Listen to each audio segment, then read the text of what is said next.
i també del mateix departament.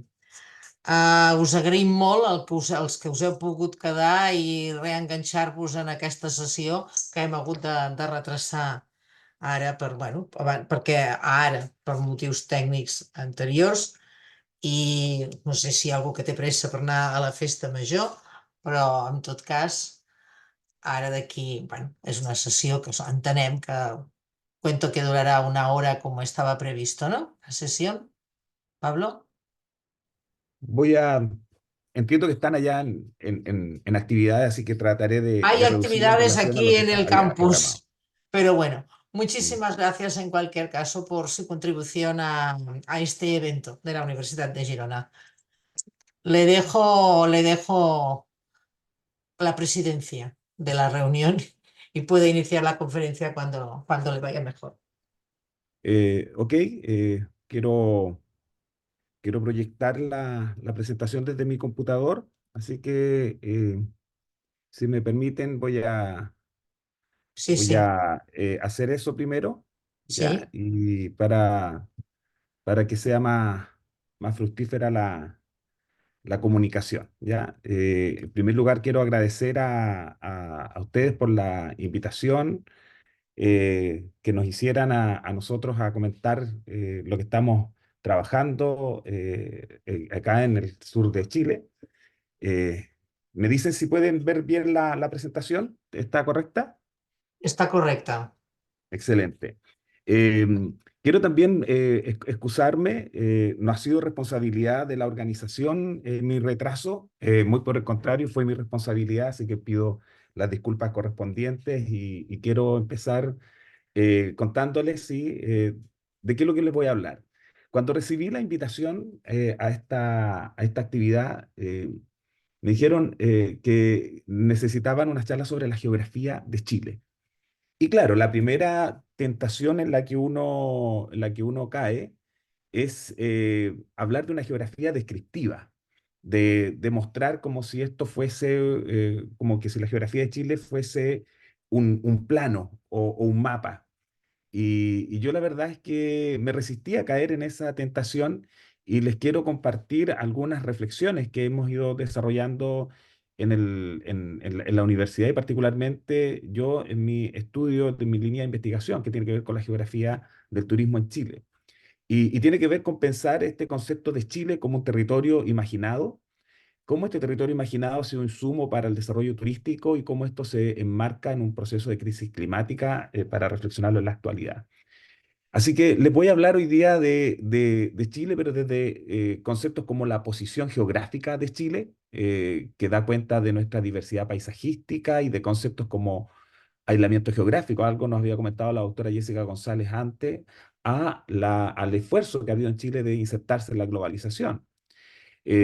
Como un segundo término, me quiero referir propiamente tal al concepto de imaginario geográfico y cómo se fue construyendo el imaginario geográfico de Chile en el contexto de la geografía chilena. Particularmente me voy a referir a tres fenómenos: la cordillera de los Andes, como parte de ese imaginario geográfico, los imaginarios geográficos del turismo y la cartografía turística como parte de la producción de ese imaginario. Voy a continuar con el desarrollo turístico, pero pensándolo en el contexto de las estrategias de modernización que Chile ha empleado para alcanzar el desarrollo. O sea, cómo el turismo se instala como una estrategia de desarrollo y en el cual podemos observar por lo menos dos periodos relevantes en el siglo XX. Una estrategia de modernización de estilo desarrollista del turismo, que avanza hacia la lógica del turismo popular y por otro lado, una estrategia de modernización neoliberal, que es lo que hemos experimentado en Chile durante los últimos 40 años. Y finalmente voy a hablar de la crisis climática y la fragilidad socioecológica y cómo el desarrollo turístico se enmarca en el fenómeno de la crisis climática. Jessica González reclamaba hace un rato, decía que yo tenía que ver, cuando comenzaba, había posicionado Chile. Y claro, uno piensa Chile siempre en una lógica norte-sur. Cuando vemos cualquier mapa mundi, observamos el norte y el sur. Y Chile cuesta insertarlo por la extensión longitudinal que tiene Chile. Chile además está en lo que nosotros denominamos una zona de subducción en términos de su posición física en la superficie de la Tierra, en un contacto entre placas tectónicas que nos ha llevado a tener una enorme y extensa cordillera andina que cruza prácticamente gran parte del país.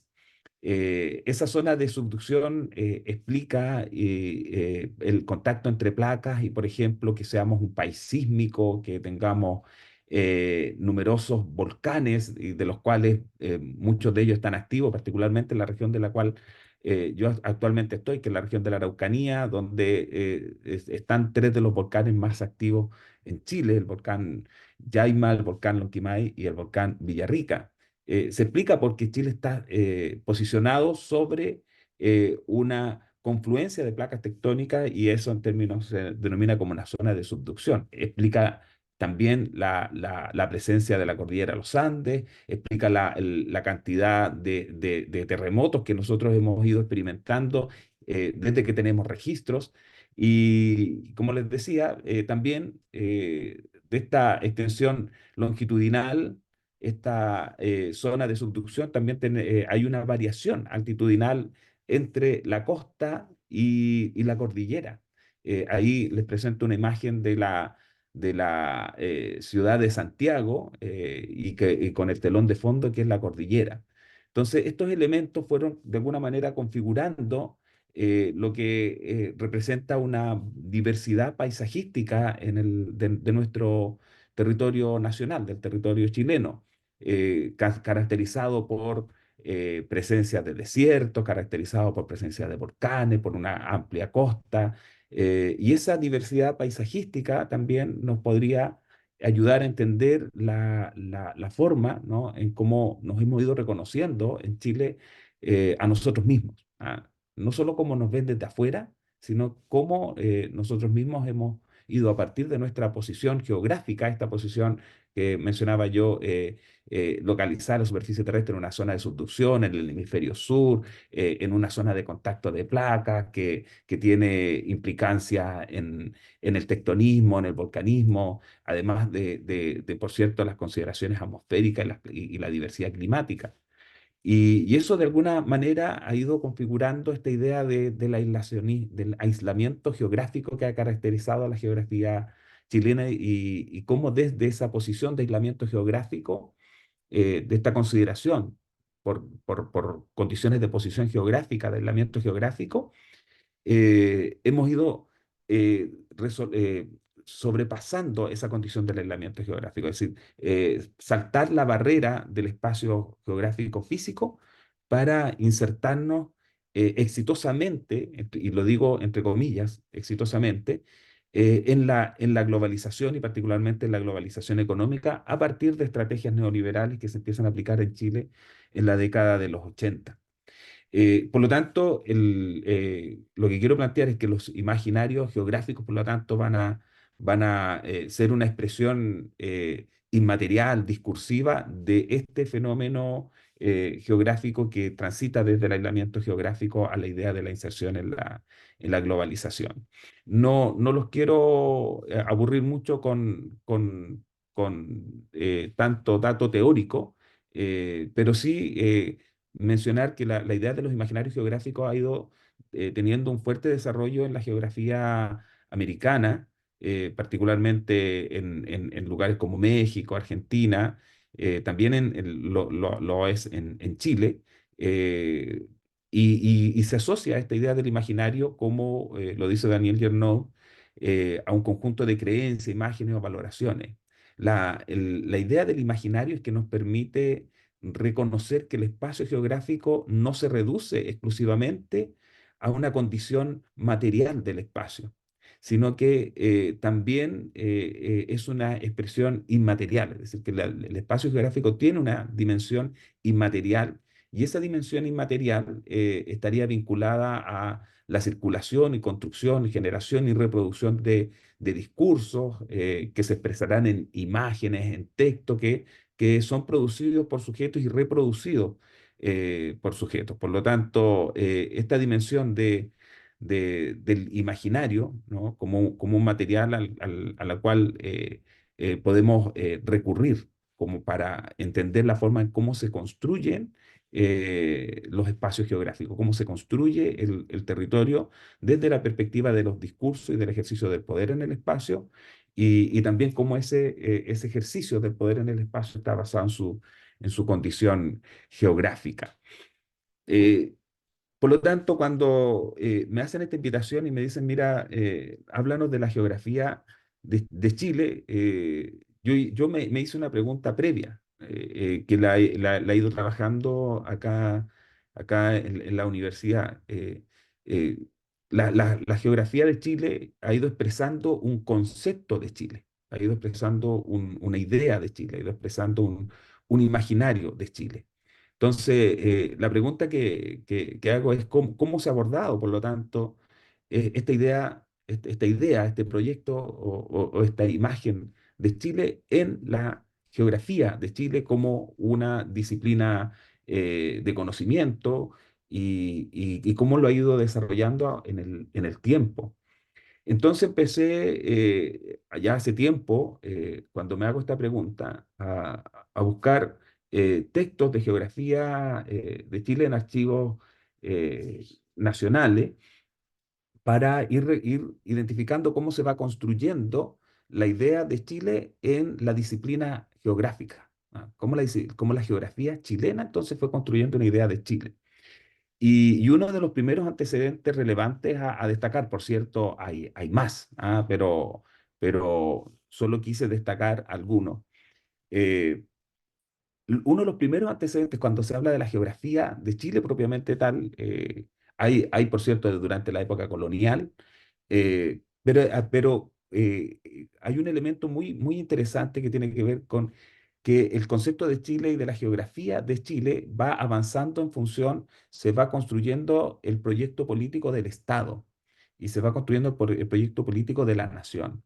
Y en ese sentido, la función que van a cumplir durante el siglo XIX, luego de la independencia de Chile, eh, la idea de cartografiar, de mapear, de reconocer el territorio, un conjunto de expedicionarios, naturalistas que van a estar recorriendo no solamente el cono sur de América, están recorriendo el mundo, pero particularmente lo que pasa en Chile es que estos recorridos, estos recorridos científicos van a ir de alguna manera, este influjo científico, naturalista, va a ir configurando una idea del territorio basado en sus características naturales.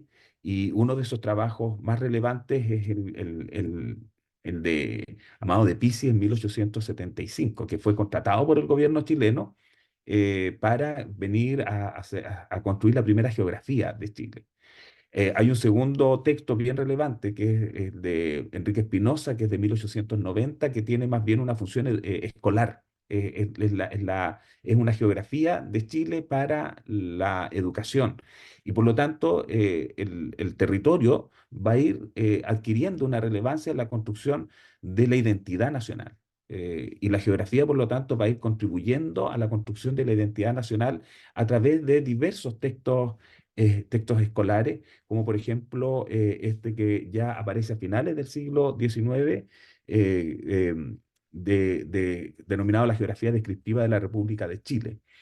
Es interesante encontrar también a propósito de estos naturalistas, geógrafos y otros científicos que están recorriendo el mundo, es la presencia en Chile de un geógrafo que probablemente más de alguno de ustedes lo conoce, Elie Reclus, geógrafo anarquista, que también hace su geografía de Chile y a finales del siglo XIX y va recorriendo y va recopilando a partir de los trabajos anteriores también el concepto de Chile que se va instalando. Salto después a mitad del siglo XX con una gran obra que a diferencia de los textos anteriores que tienen que ver más bien con trabajos de científicos, naturalistas, que ya sea por encargo del Estado o ya sea por iniciativas individuales o proyectos científicos, son en realidad como trabajos individuales mandatados para el Estado o por un interés científico. En cambio, la geografía económica de Chile es un texto que ya viene, que lo hace la institucionalidad del Estado. En 1950, a partir de lo que significó años atrás un gran terremoto en 1935 y la depresión además económica de 1929 impulsan al Estado chileno a desarrollar políticas económicas eh, tendientes a fortalecer el rol del Estado. Se crea la Corporación de Fomento de la Producción, la Corfo, y esta elabora un plan de desarrollo económico basado en las características de su geografía, la geografía económica, y cómo sobrepasar la geografía como el obstáculo que presentaba para ese desarrollo económico.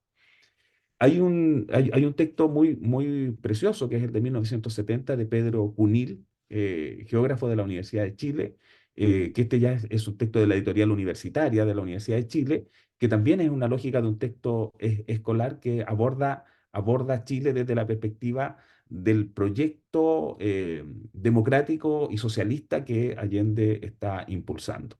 Y termino con el texto de Geografía de Chile del Instituto Geográfico Militar de 1977, que es el periodo en el cual ya en plena dictadura militar, el Instituto Geográfico Militar, dependiente del ejército, que tiene esta lógica no solamente de la construcción de la cartografía de los límites, sino que inicia un proyecto científico asociado al reconocimiento del territorio como un elemento base para el desarrollo económico neoliberal. Entonces aquí podemos identificar a lo menos tres momentos de construcción de la idea de la geografía de Chile. Un primer momento basado en los procesos de exploración del territorio, de reconocimiento desde la perspectiva natural del espacio geográfico. Un segundo momento basado en la lógica de un proyecto de índole desarrollista y por lo tanto una geografía que eh, contribuya a alcanzar el desarrollo, un desarrollo desde la perspectiva social, con un fuerte impulso estatal, y el impulso de una geografía desde el Estado hacia el reconocimiento de una nueva forma de control del territorio, eh, con una lógica asociada a la regionalización, una nueva división político-administrativa que se empieza a implementar en Chile a partir del año siguiente a la publicación de este documento denominado Los Fundamentos Geográficos del Territorio Nacional, que es el proyecto territorial de la dictadura militar. Entonces, uno podría plantear aquí qué noción existía, por lo tanto, de Chile a finales del siglo XIX, a partir de la construcción de estos relatos científicos que hemos presentado previamente. Si caso se ha mantenido o ha cambiado con los años esa noción de que Chile existía a partir del desarrollo de la ciencia geográfica, particularmente el desarrollo de la ciencia geográfica chilena. Por lo tanto, identificar a partir de esto cuál era el imaginario que había del territorio y qué atributos del territorio, del paisaje y de sus habitantes empiezan a ser como relevados o empiezan a ser más destacados. Entonces, el primer texto que yo les comentaba era el de Amado de Pizzi, publicado en 1875, y hay algunos elementos que son bien característicos e importantes. Obviamente, una obra muy extensa, además con un fuerte y con una alta relevancia que tiene a la elaboración cartográfica, porque claro, había que cartografiar el territorio de este estado. De alguna manera, el cuerpo del Estado es el territorio. En consecuencia, dibujar ese territorio, cartografiar, delimitar ese territorio era fundamental para el Estado y, por lo tanto, la geografía va a cumplir un rol en esa línea. Y siempre, nosotros acá lo damos por sentado, pero tal vez en esta oportunidad es importante de volver a decirlo por muy lógico que parezca. Chile se independiza a principios del siglo XIX y es en ese momento que empieza a construir la idea del Estado. Es a partir de ese momento también que se empieza a construir la idea de la nación. En consecuencia, trabajos como este tienen que ver con, como señalaba anteriormente, definir la corporalidad del Estado. Y por eso que espero que lo puedan ver bien ustedes desde allá, quienes estén siguiendo esta charla. Eh, Quiero destacar algunos elementos que Amado de Pizzi ya identificaba en su trabajo cuando habla de la situación y límites de Chile.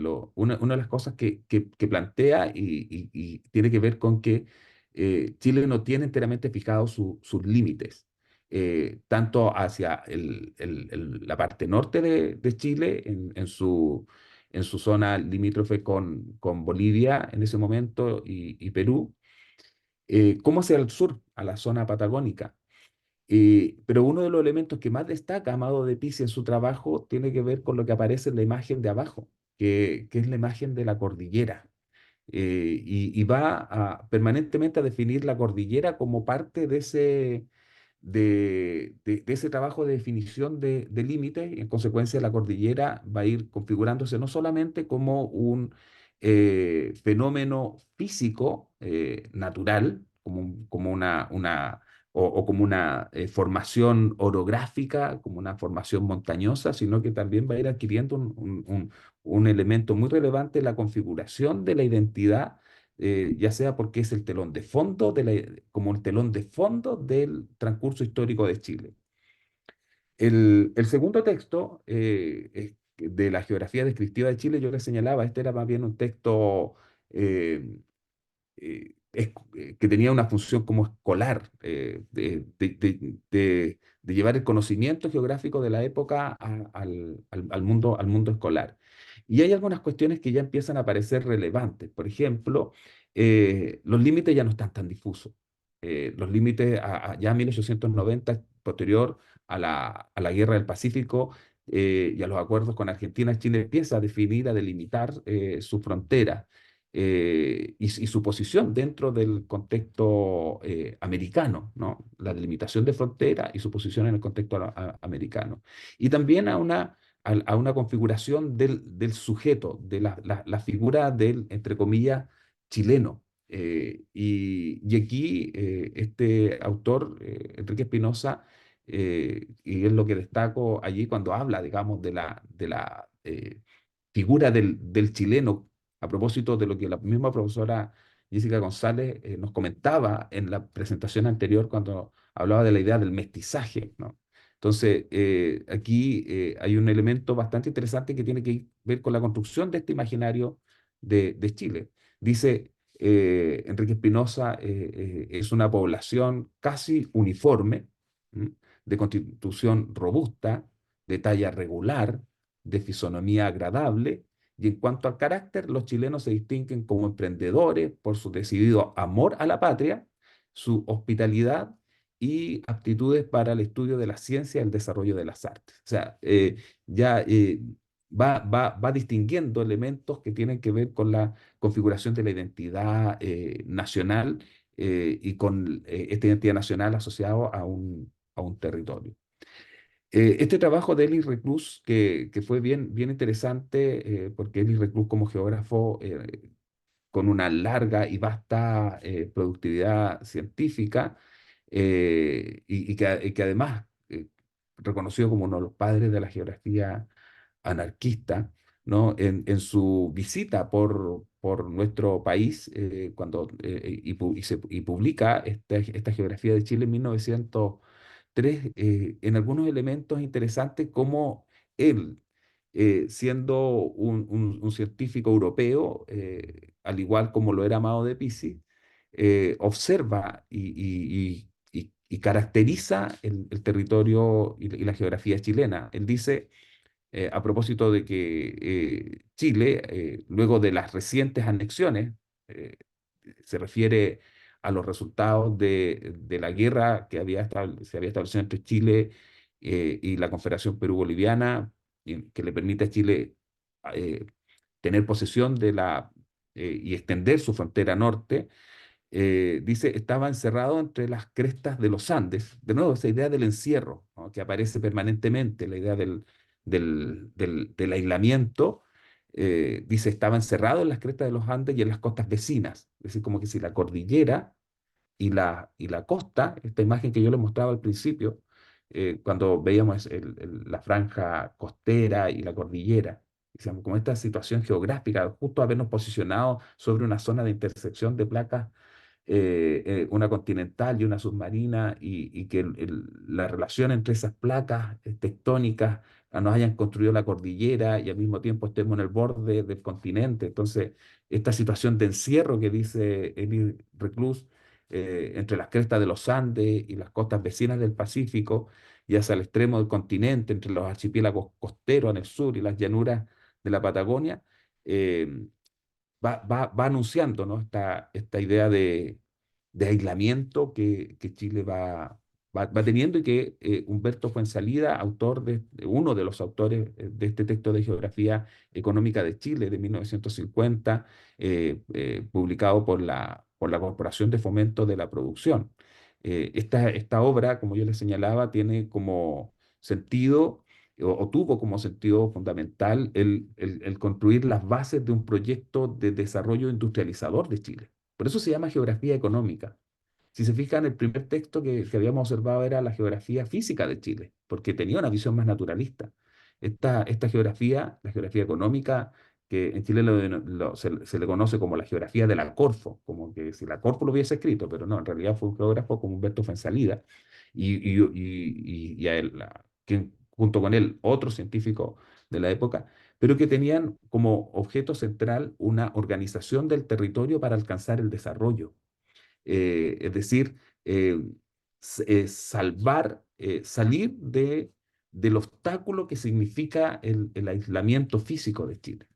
Eh, Dice, en parte del texto, dice, el país constituye una verdadera última Thule, ¿no? Una última, la última tierra. La profesora González, en su presentación, dijo, somos el fin del mundo. ¿Se fijan? No es una crítica a mi colega, por cierto. Seguramente ustedes también, cuando piensan en Chile, piensan que está al fin del mundo. Entonces, y eso tiene que ver por esta configuración del discurso geográfico acerca del territorio. Entonces dice, al sur y al oeste se encuentra el Océano Pacífico, con sus soledades más absolutas, los mares del sur. Frente a nuestras costas y hasta distancias que representan la tercera parte del perímetro terrestre, no existe tierra cuyo intercambio con la nuestra pudiera verse favorecido por vía marítima. Al este, la cordillera de los Andes constituye un difícil obstáculo a salvar. Fíjense que plantea y continúa y dice que actúa como un agente restrictivo para el comercio y las comunicaciones. En consecuencia, va constituyéndose la idea y fortaleciéndose esta idea del aislamiento.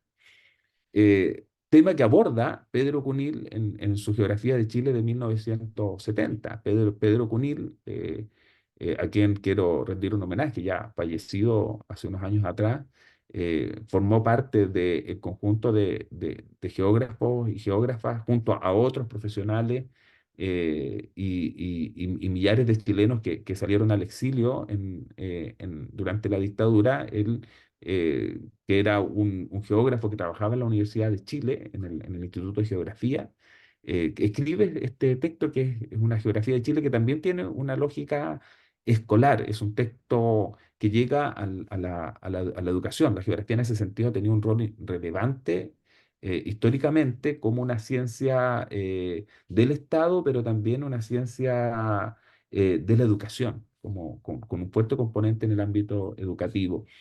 Y, y aquí Pedro Conil cuestiona, y eso es lo interesante, cuestiona esta idea del aislamiento y de ser el último rincón del mundo que se había venido construyendo desde el siglo XIX, con la construcción del concepto de Estado de Chile, la idea de geografía de Chile y la idea del territorio chileno como un territorio aislado, como el territorio que está al final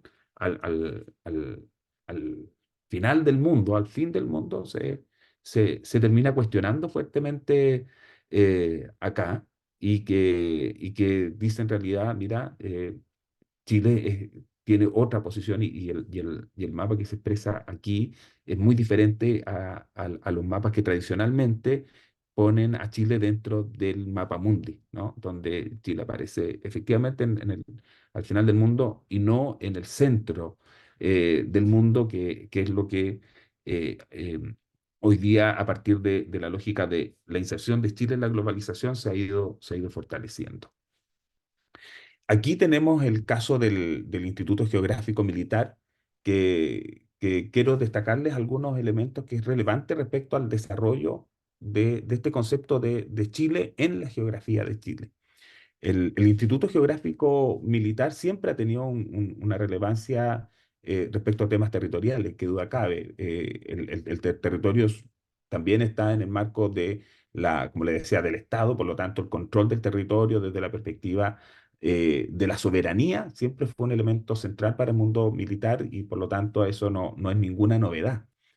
La novedad que hay aquí tiene que ver con que uno el Instituto Geográfico Militar toma desde el rol, asume el rol que el dictador Augusto Pinochet le otorga en el sentido de desarrollar una nueva organización territorial para Chile.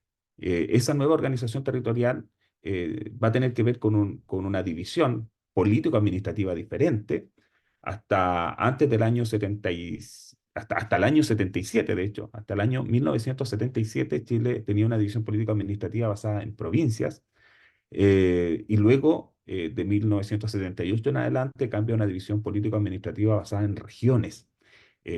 Algunas fusionan las provincias, otras son regiones nuevas, pero más allá de mostrarles un mapa de las divisiones regionales, que no, creo que no vienen al caso, me interesa comentarles el hecho de que hay un interés de nuevo posicionar una noción de Chile dentro desde una lógica militar, de ordenar el territorio desde una lógica militar, pero también cómo a partir de lo que en la Junta Militar y los distintos sostenes cívicos que afirman la dictadura militar en Chile, se empieza a visorar la necesidad de que Chile adopte un modelo económico como el neoliberal, y en ese sentido, que el modelo económico neoliberal haya estado afianzado en una caracterización del territorio chileno a partir de lo que se empiezan a denominar, ¿cierto?, como lo que son las ventajas comparativas y competitivas que presenta el territorio.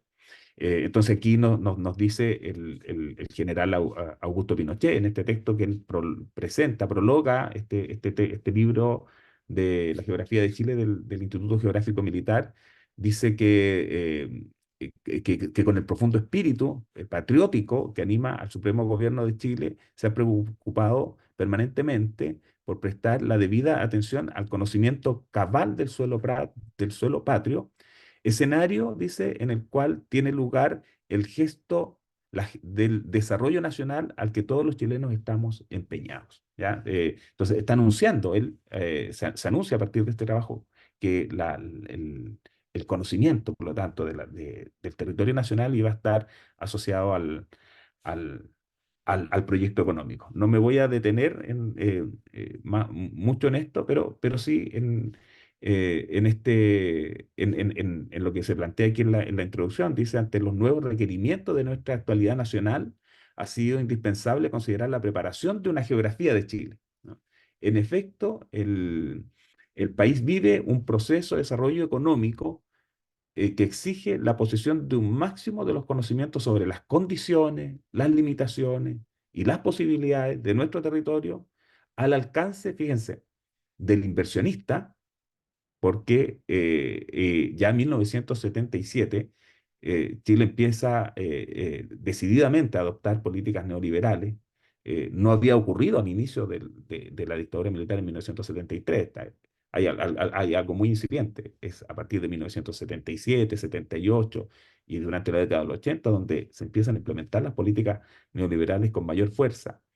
Entonces acá lo plantean y dice, bueno, una geografía de Chile que permita el conocimiento de las condiciones, limitaciones y posibilidades del territorio al alcance del inversionista, la autoridad pública, la educación, de nuevo la educación, por lo tanto, de las futuras generaciones, lo dicen acá, en sentido de que lo que se posiciona es, de nuevo, volver a la idea de la patria, pero de la patria desde una perspectiva muy nacionalista. Y por lo tanto, por eso lo que habíamos visto como la geografía de Pedro Cunil se borra, digamos, y se construye una nueva geografía de Chile. Al final dice, ha sido propósito permanente del Instituto Geográfico Militar el contribuir a difundir los fundamentos técnicos, conceptuales y metodológicos del quehacer de la geografía. En este sentido, se ha preocupado constantemente de proporcionar a los docentes de enseñanza de esta disciplina en todos sus niveles modernos textos y documentos afines, etc. Entonces, de nuevo se recupera la importancia de la geografía. Entonces, quiero sintetizar en esta primera parte algunas ideas. El territorio se constituye discursivamente en consecuencia, ¿no? Y por lo tanto, el conocimiento geográfico se instala como un dispositivo de saber, como un dispositivo también disciplinario. En ese sentido, el territorio, junto con ser un territorio material basado en sus características físicas y naturales, es un territorio que se construye discursivamente a partir de lo que se dice respecto de ese territorio. Y obviamente no es solo el conocimiento geográfico uno de esos elementos, pero creo relevante destacar la contribución que tuvo el conocimiento geográfico y que ha tenido el conocimiento geográfico como un saber disciplinario y un dispositivo, por lo tanto, de conocimiento, pero también de poder a la construcción de ese territorio. Y por lo tanto el territorio termina transformándose y como fenómenos como la cordillera de los Andes, por ejemplo, eh, y su morfología van a dar sustento a la identidad nacional. Y por lo tanto, el imaginario de la nación y del territorio lo podemos observar como una construcción social que se va a ir transmitiendo y difundiendo a través de diversos dispositivos, que algunos se los voy a mostrar más adelante, por ejemplo, como los manuales y textos de geografía. Aquí les quiero contar ya más en casos específicos la construcción del imaginario geográfico de la cordillera de los Andes a partir por ejemplo, de algunos de los textos que vimos anteriormente. Aquí yo les traigo a colación algunas imágenes de cómo se visualiza la cordillera de los Andes. Como parte de un resultado geofísico, ¿no? De la interacción entre placas tectónicas y la emergencia de un cordón montañoso que no solamente se limita al espacio chileno, lógicamente, sino que avanza desde Venezuela hacia el sur. Es por lo tanto un espacio geomorfológico que tiene impacto climático, es también un espacio fronterizo, ¿no? Como lo podemos observar acá, que se puede observar incluso desde el espacio y es como lo vemos un telón que nos acompaña en el caso chileno fuertemente. Yo les contaba que Amado de Pizzi había construido muchos perfiles donde graficaba la cordillera de los Andes. Eh, y, y en esto, como dice Pilar Ahumada, los Andes que va a representar Amado de Pizzi, particularmente de Santiago del Paraíso, van a aparecer siempre como un muro, como un muro inmenso, como ese telón de fondo. Eso también se va a representar, por ejemplo, en pinturas que van a ir eh, desarrollándose y representando la gesta heroica de la independencia, por ejemplo, y siempre va a aparecer la cordillera como parte de ese elemento, como ese muro. Un ingeniero geógrafo en 1895, citado eh, Núñez y Aliste, dice algo muy interesante. Dice, la naturaleza puso entre ambas naciones, entre Chile y Argentina, la gran cordillera nevada de los Andes para dividir sus tierras y sus aguas por la raya imborrable de la cumbre. Es decir, se asocia a la naturaleza una vocación política, ¿no? Como que si la naturaleza hubiese tenido la vocación de instalar esta cordillera como un límite y no haya sido la sociedad humana la que los define.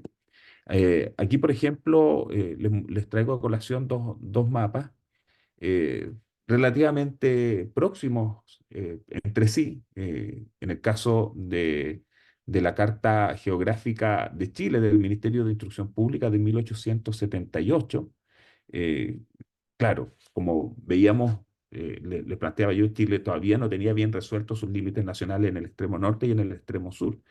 Y por lo tanto el mapa va a representar parte de esos límites. Y uno de los límites que va a empezar a representar tiene que ver con cómo la cordillera se termina transformando en un fenómeno lineal.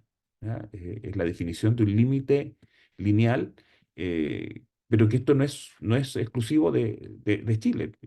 Lo observamos también, por ejemplo, a partir de este mapa de la Oficina de Límites de Argentina de 1902, donde de nuevo la cordillera aparece como un fenómeno lineal y la geografía se construye hacia el interior del territorio del Estado, como que si al otro lado no hubiese geografía, ¿no? Entonces, la geografía es la geografía del territorio del Estado, como lo es, por ejemplo, en el caso chileno, en esta cartografía de Chile, es el territorio, es la geografía de Chile, del territorio chileno, y donde la cordillera funciona como un límite que por lo tanto contribuye a esta idea del límite, ¿no?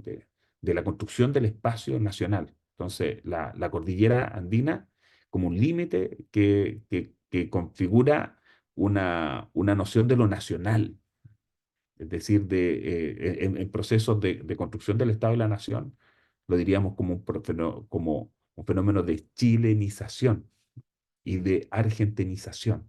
Y en ese sentido, el imaginario de la cordillera como un sustento de la identidad y por lo tanto una ideologización de la naturaleza. Un segundo elemento que les quería comentar era el turismo, ¿no? Cómo el turismo también va a ir desarrollándose al amparo de estos conceptos que anteriormente yo vine indicando. Y aquí hago un vínculo entre esta idea de la geografía de Chile con el desarrollo turístico. Y aquí quiero destacar el rol que el turismo ha ido teniendo en el caso de América Latina, particularmente en Chile, como un elemento importante en la conformación del territorio, el Estado y la nación, que lamentablemente ha sido poco estudiado y en eso yo me encuentro hoy día básicamente en mi línea de investigación, es decir, reconocer el impacto que tiene el turismo en la construcción del Estado, en la construcción de la nación y en la construcción de políticas de desarrollo.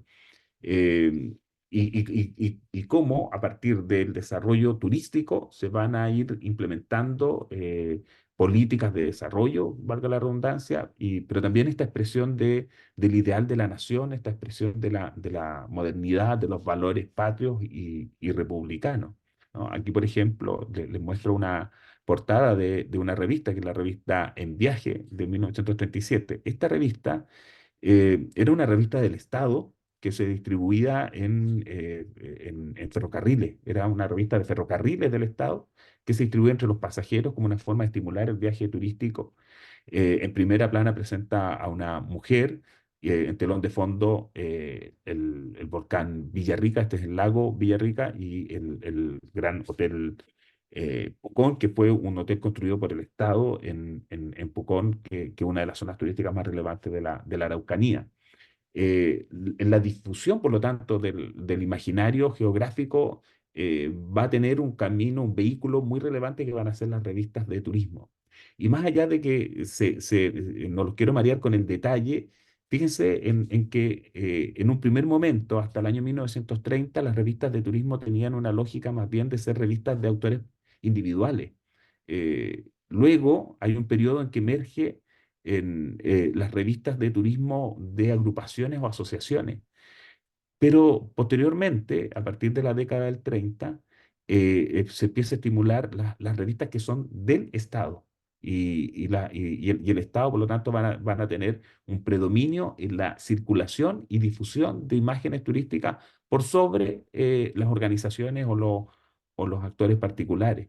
¿no? Y esto va a estar de la mano con fenómenos que tienen que ver con la expansión del ferrocarril, con la expansión de la hotelería, y cómo hotelería y ferrocarril, en el caso chileno, van a estar muy de la mano como una política pública. Los estados nacionales, por lo tanto, particularmente los latinoamericanos, que buscan promover esta idea del desarrollo, van a utilizar tanto el ferrocarril como un elemento central que va a ir articulándose a actividades turísticas. Yo les mencionaba, por ejemplo, de estas primeras revistas que eran de particulares. En estas revistas que eran de autores particulares, me gustaría destacar esta que es de Wintercott del año 1921, que se llama Turismo en las provincias australes de Chile. Eh, él plantea, dice en parte de esta revista, una nota de un viajero. Dice, la naturaleza de estas regiones, su clima, su sistema lacustre, sus abruptas montañas, volcanes, recubiertos de nieves perpetuas, ventisqueros, le dan al territorio que se desarrolla más allá de Valdivia, a la zona centro-sur de Chile, un sello especial y marca contrastes violentos y agradables, a su vez con la parte central. Tan sin poesía ni variedad, y ha merecido con justicia ser llamada la Suiza sudamericana. Ojo con eso. A partir de estos autores particulares y de viajeros y de las notas que empiezan a circular en los viajeros, se va a instalar un concepto en el sur de Chile como espacio turístico denominado la Suiza sudamericana por su paisaje natural similar a los paisajes suizo, y va a tener también un fuerte impronta en la atracción de una inmigración, por una parte, y por otro lado de ir estableciendo un desarrollo turístico en esta zona a partir de estos inmigrantes europeos. Aquí tenemos otra revista que se denomina Turismo en la provincia de Yanquihue, la Suiza chilena y argentina a través de los canales de Chiloé. Por lo tanto, ahí la construcción de este territorio imaginado eh, que se expresa en una perspectiva más local en lo que se denomina como la Suiza, y se empieza a cartografiar, ¿no? Aquí tenemos el primer plano de turismo de la Suiza chileno-argentina que, por ejemplo, no aparece el límite, no tiene un límite nacional, no está configurada la presencia de Chile y Argentina como si lo van a empezar a emerger después. Quiero saltar inmediatamente a la revista En Viaje, que es una revista de ferrocarriles del Estado. Esto dice aquí la revista mensual de los ferrocarriles del Estado. Este es el número 1 de la revista de noviembre de 1933. Y lo que va a empezar a hacer esta revista, a diferencia de lo que se hacía en la revista anterior, donde se hablaba de la Suiza chileno-argentina, es que aquí va a emerger otro concepto, la región de los lagos. Y la cartografía turística de la revista del Estado, sí va a empezar a mostrar el límite nacional, y de nuevo la presencia de la frontera. Eh, por último, quiero destacar esta revista internacional Colón, que es una revista de raíces fascistas en Chile en el año 1937. Deja de circular aproximadamente en 1939, eh, pero en su primera, en su primero número, plantean lo siguiente, dice, a propósito de esta visión de cómo el turismo permite resaltar los valores patrios, como por ejemplo lo están haciendo los regímenes socialistas alemanes y los regímenes fascistas españoles. En ese sentido, el editor dice respecto al turismo, se ha comenzado a dar al turismo en Chile la importancia que países de economías organizadas le atribuyen como una fuente de riqueza, cauce de unión y conocimiento entre los pueblos y activador de procesos económicos. Cabrá al gobierno de Chile el mérito de haber acelerado la conquista de sus posibilidades futuras sobre la base de una organización estatal, estilo que ha establecido después de numerosas experiencias países europeos que marchan a la cabeza del perfeccionamiento turístico. Lo dice en 1937 asociado al desarrollo turístico que están viviendo y que se están impulsando desde los regímenes eh, españoles y alemanes particularmente. Por lo tanto, podemos decir que además la cartografía va a ir emergiendo como este territorio en donde primero vemos un territorio turístico sin límites a un territorio turístico de la nación, el territorio turístico del Estado, como lo expresa, por ejemplo, la primera imagen de la revista de Herman Weiderholt de 1921, la guía veraneante de 1938, que ya en la misma zona de los lagos ya deja de llamarla la Suiza sudamericana para denominarla como región de los lagos, o la guía veraneante 1900, ya de 1959. Entonces, de delimitar el espacio turístico como el espacio del Estado y cómo van a instalarse aquí en este concepto de la región de los lagos que reemplaza o que viene a desplazar la idea de un espacio no nacional como la Suiza sudamericana, basada en los discursos, por una parte, de las bellezas de la naturaleza, ¿no? Y por otro lado, de estrategias de modernización fundamentalmente asociada, por una parte, al transporte a través del ferrocarril y por otro lado, del alojamiento a través de una intensiva política pública de construcción de hoteles. No sé cómo estoy de tiempo, ahí me dicen si cuánto me queda y no tenga ningún problema en interrumpirme y voy cerrando la presentación. Entonces, yo quiero plantear, por lo tanto, que el turismo también se va a instalar como parte, ya sea que se alimenta de los imaginarios geográficos que se van construyendo en Chile a lo largo del siglo XIX, como un insumo para un proceso de turistificación durante el siglo XX, y por otro lado, también produce y reproduce esos imaginarios y por lo tanto lo podemos estudiar en el contexto de procesos de turistificación. Y en ese sentido, los procesos de turistificación que vemos en Chile, eh, perfecto, 10 minutos. Los procesos de turistificación, como los vemos en Chile, son también una perspectiva diferente respecto a cómo lo están abordando en España, algunos de los colegas por los cuales he tenido la oportunidad de conocer. Aquí nosotros, yo por lo menos lo visualizo en el contexto de procesos que tienen que ver con la instalación, el desarrollo del, del turismo, del turismo como un elemento central en la política pública, ¿no? Entonces, ahí, claro, el turismo se transforma en la segunda mitad del siglo XX como un mecanismo de difusión de un proyecto y de un discurso de la modernidad.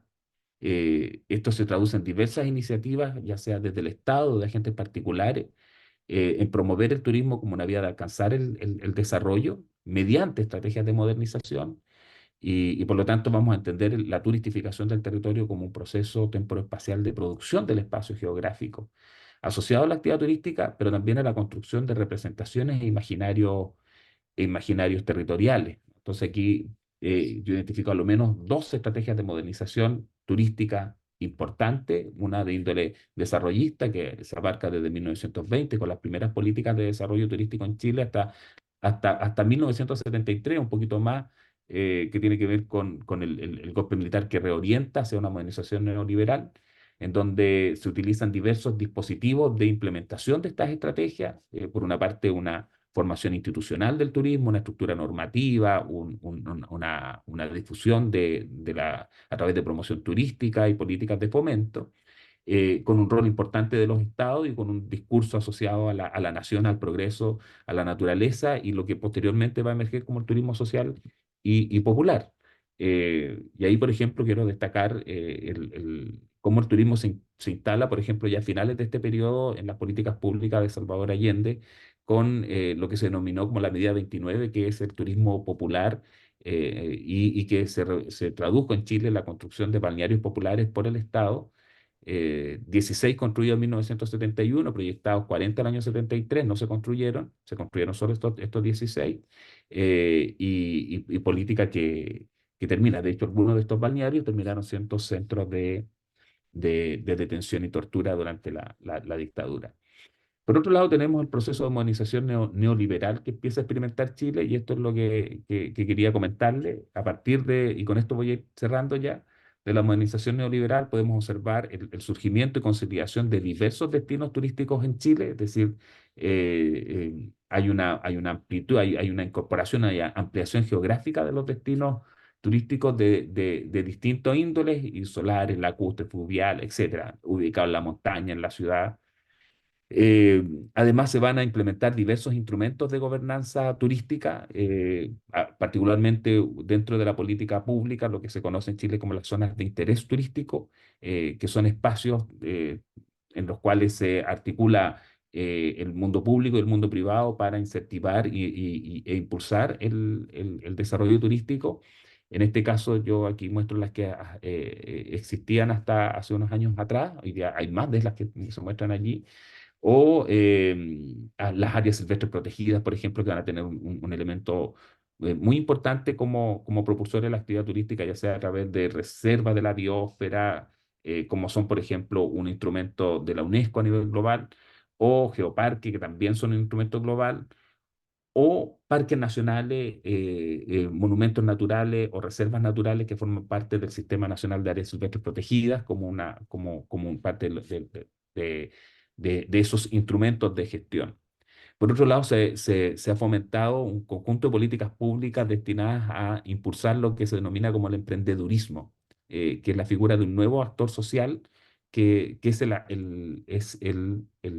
emprendedor o emprendedora turística impulsada por políticas públicas. Entonces, el Estado va a impulsar la lógica de la iniciativa individual y, por ejemplo, uno de los sectores que van a ser fuertemente eh, inyectados con recursos para el fortalecimiento de iniciativas individuales va a ser precisamente el turismo y siendo la región de la Araucanía, luego de la metropolitana, una de las regiones donde más se impulsa el desarrollo de la actividad turística. Esto significa que surge un nuevo sujeto, un nuevo actor social que es el emprendedor o emprendedora turística que va de la mano con un segmento que es altamente fragmentado y que va a ir dando cuenta del surgimiento de numerosas empresas o actividades. Esto ACT significa actividades características turísticas, o sea, de un incremento sostenido en el tiempo de empresas de características turísticas que se van a empezar a asociar entre sí, ¿no? El surgimiento de este emprendedor turístico va a iniciar procesos de articulación o de gobernanza que van a tener distintas características, desde las que tienen que ver con una proximidad físico-espacial hasta las que tienen que ver con asociatividad por producto asociado por intereses. Ya habrá otro momento para comentar más en detalle de aquello. Pero además, el desarrollo turístico se va a dar en el marco de procesos de fragilidad socioecológica, ¿ah? Entonces, el turismo va a tener una condición de fragilidad socioecológica muy relevante. Una de ellas tiene que ver, por ejemplo, con el fenómeno de lo que todos experimentamos hace algunos años atrás, como fue el COVID-19, o también a propósito de la crisis y cambio climático, ¿no? Entonces, donde los escenarios de cambio climático que se están definiendo para el caso chileno nos hablan de un cambio en los patrones de precipitaciones o un cambio en los patrones de temperatura que van a modificar ciertamente la cualidad paisajística que tienen diversos lugares turísticos en Chile. Además, el desarrollo intensivo de la actividad turística ha llevado de la mano, que también lo denomino yo dentro del contexto de la fragilidad socioecológica, fenómenos como por una parte que tiene que ver con la turismofobia y por otro lado por la desigualdad en el acceso al ocio, ¿no? Es decir, estos elementos en un contexto de cómo se ocupa y se apropian de los espacios turísticos, ya sea por una sobresaturación de los espacios turísticos, por una parte, o por otra, por el desigual acceso y procesos de privatización de bienes comunes asociados a la actividad turística, y ahí muestro algunos de los fenómenos que han tenido que ver con el acceso a estos lugares, ¿no? Y por otro lado, una fragilidad socioecológica que tiene que ver con actividades que no son necesariamente complementarias con la actividad turística, y aquí solamente quería destacarle, lo que representa son estudios de impacto o declaraciones de impacto ambiental de centrales, de mini centrales hidroeléctricas, y cómo hay un enjambre particularmente muy significativo en el sur de Chile, de centrales hidroeléctricas de pasada, no se conocen como centrales, no es la típica central hidroeléctrica, sino más bien es una captación de agua de un curso fluvial que se conducen por un ducto y después se devuelven. Sin embargo, esto sí genera impactos ambientales significativos, toda vez la magnitud de la cantidad de inversiones, y esto queda dando cuenta aquí de cómo estos se han ingresado al sistema de estudio de impacto ambiental, asociado por lo tanto a fenómenos también de conflictos socioambientales y socionaturales que tienen que ver con su vinculación con comunidades indígenas, particularmente la mapuche, como por ejemplo, lo podemos ver aquí. No me voy a detener en esto, sino que más bien en este punto. El caso que les quería comentar tenía que ver con unas de estas mini hidro que se están instalando en el sector cordillerano de la región de la Araucanía, en donde la empresa que tiene el proyecto dice, por una parte, yo tengo los derechos de agua, puedo construir el proyecto, porque en Chile el agua está privatizada y se intercambia en el mercado a través de la compra de derechos. Hay una venta, hay una transacción de derechos de agua. Y por otro, y dice, puedo desarrollar el proyecto porque soy propietario de los derechos de agua y soy propietario del suelo donde esto se va a construir.